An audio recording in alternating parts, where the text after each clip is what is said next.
Muchas gracias, señor presidente. Sinceramente, lamento que no tengamos hoy aquí al ministro Montoro. Es el problema de las mociones y es el problema de esta Cámara, que generalmente cuando son iniciativas de orientación no solemos contar con la presencia del Gobierno. Pero voy a aprovechar la oportunidad que me brinda la defensa de esta moción para responder a unas cuestiones que me interpeló el señor ministro de Hacienda y Función Pública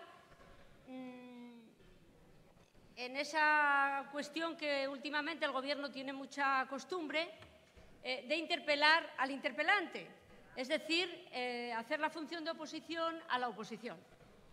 Pues bien, el señor ministro, lejos de responder a las cuestiones que se le habían planteado y que yo resumía bajo la orientación del efecto Mateo en las políticas que intervienen en la creación de la desigualdad que tiene este país, me contesta con cuestiones que, en fin, en primer lugar no son competencia de su ministerio y, en segundo lugar, son cuestiones, por los datos que él nos proporcionó en esta Cámara, que no se corresponden con la realidad.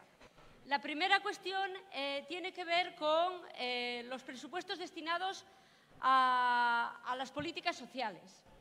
Y me insistió reiteradamente en que jamás de los jamases en la historia presupuestaria del Estado español se había destinado tanta cantidad a políticas sociales. Habló de 308.000 millones. Efectivamente, habló de 308.000 millones. Pero claro, es que el señor Montoro suma presupuestos generales del Estado destinados a políticas sociales con los presupuestos de la Seguridad Social.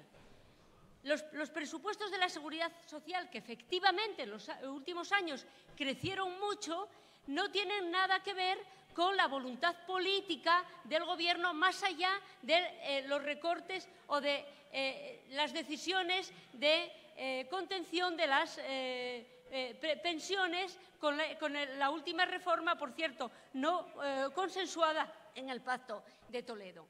Por tanto, los presupuestos de la Seguridad Social dependen de las cotizaciones individuales de los trabajadores y no de la voluntad del Gobierno. Y el incremento que hubo en Seguridad Social efectivamente fue debido a eso.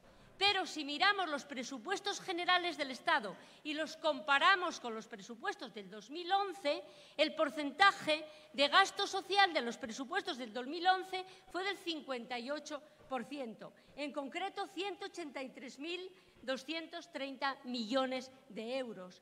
Y si vamos a los presupuestos últimos del 2017, pues nos encontramos con que el gasto social supone un 55%, 3 puntos menos que en el 2011. Y estamos hablando de un presupuesto de 139.647 millones. Luego, seamos sinceros, miremos al problema de frente, no busquemos esquinas en las cuales cobijarnos para no ir al núcleo del problema, para no mirar de frente a las políticas que están generando desigualdad en estos momentos. El otro asunto, que es también radicalmente falso, es la creación de empleo. No se está generando empleo en este país. Pónganse como se pongan, mírenlo como lo miren. El problema es que se está repartiendo el empleo y está habiendo menos demanda porque está habiendo menos población en edad de trabajar y se están yendo los inmigrantes que eran los que estaban demandantes de empleo. Hay en estos momentos 2,5 millones de horas menos en trabajo que en el 2011. Por tanto, no se está generando empleo. Y las rentas del trabajo, que el otro día se lo avanzaba, las rentas del trabajo están cayendo. Están cayendo desde el 2011 un 0,6%. Y las rentas de los excedentes empresariales están subiendo un 14%. Este es el origen de la desigualdad. Este es el origen de la desigualdad. Y lejos de incidir en las políticas efecto Mateo que incrementan la desigualdad, se está perseverando. Y el documento que envía a Bruselas el señor Montoro, vaya terminando, señoría, que fija el marco de estabilidad y define los techos de gasto, está perseverando en estas políticas. Y en el último informe que remite a Bruselas, el efecto Mateo sigue incrementándose, disminuyendo de forma radical los presupuestos destinados a las políticas sociales. De forma que, según las políticas del COFOR, termine, señoría, disminuyen, ya termino, señor presidente, en 5 puntos las políticas sociales, porque al 2020 sí que veremos realmente el efecto Mateo, con un incremento clamoroso de la desigualdad. Señor diputado, hablo con datos. Todo lo que le dije son datos. Nada más y muchas gracias. Gracias, señor presidente. Yo creía que en esta legislatura ya no oiríamos mal el eslogan de los 16.000 millones, por favor, vale ya de los 16.000 millones, pero no miren para nosotros, no miren para el Gobierno central. Eso era una deuda de las comunidades autónomas, y mire para sus comunidades autónomas, las que entonces gobernaban. Ahí estaban los 16.000 millones de deuda. Efectivamente, esta es un conjunto de propuestas para atajar las principales decisiones que están ahondando en la desigualdad en nuestro país.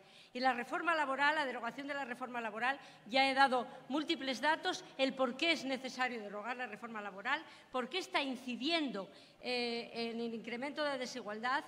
Y señora Pérez, tienen la piel muy fina para las propuestas que propone el Partido Socialista y la tiene muy gruesa para los socios de Gobierno hasta la aplicación del 155, que apoyaron esa reforma laboral del Partido Popular y contribuyeron ustedes también en el Gobierno de la Generalitat a paralizar la renta básica que el tripartito en su día, del que ustedes también formaban parte, pero que también paralizaron de una forma, y la Comunidad Autónoma de Cataluña, que estaba entre las comunidades con mayor cobertura de la situación de necesidad, ahora está a la cola.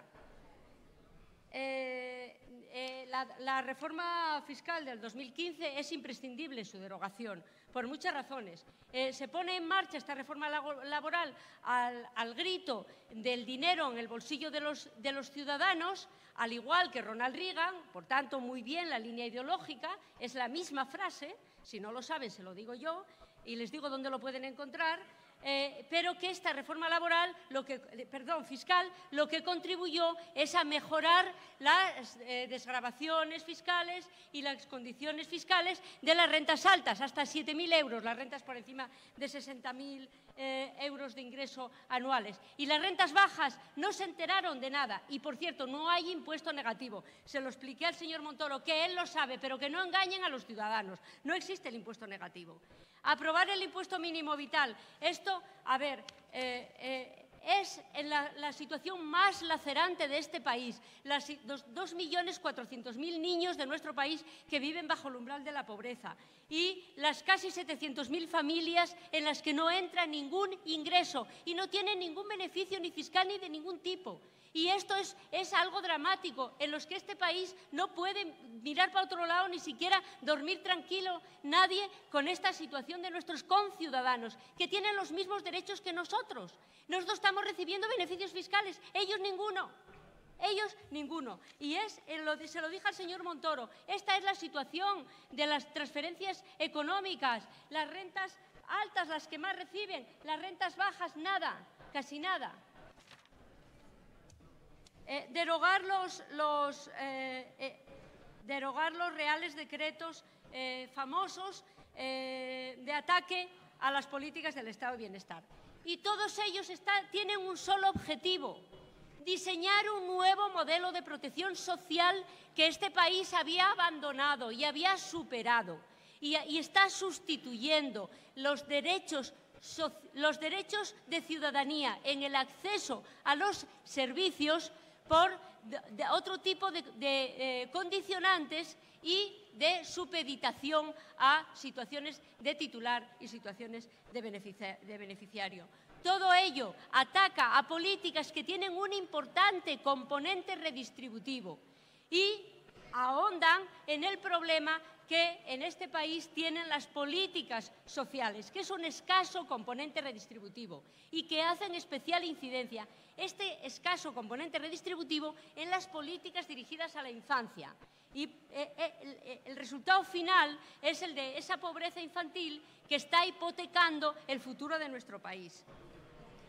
El quinto punto que se refiere al sistema de financiación autonómica, y es que el sistema de financiación autonómica define y va a definir en el futuro cuál va a ser el futuro de nuestro estado de bienestar, porque son los servicios públicos fundamentales que junto con las pensiones constituyen el estado de bienestar. Y lo que no solemos, se lo dije al señor Montoro, lo que no solemos es que difícilmente va a resolver las necesidades que tiene de financiación de los servicios públicos fundamentales. Porque el informe de los expertos, admitiendo que estamos un 21% en la financiación de los servicios públicos fundamentales, propone que se mantenga el marco de estabilidad que el Gobierno envía a Bruselas y que el escenario al 2020 supone un serio recorte de la educación, de la sanidad y de los servicios sociales. Y les pido y les ruego finalmente que apoyen el acuerdo de Gotemburgo del Pilar Europeo de Derechos Sociales, que al menos significa un marco en el que podemos fijar las políticas y no en esta recesión como el marco de estabilidad por el que apuesta el Gobierno. Nada más y muchas gracias.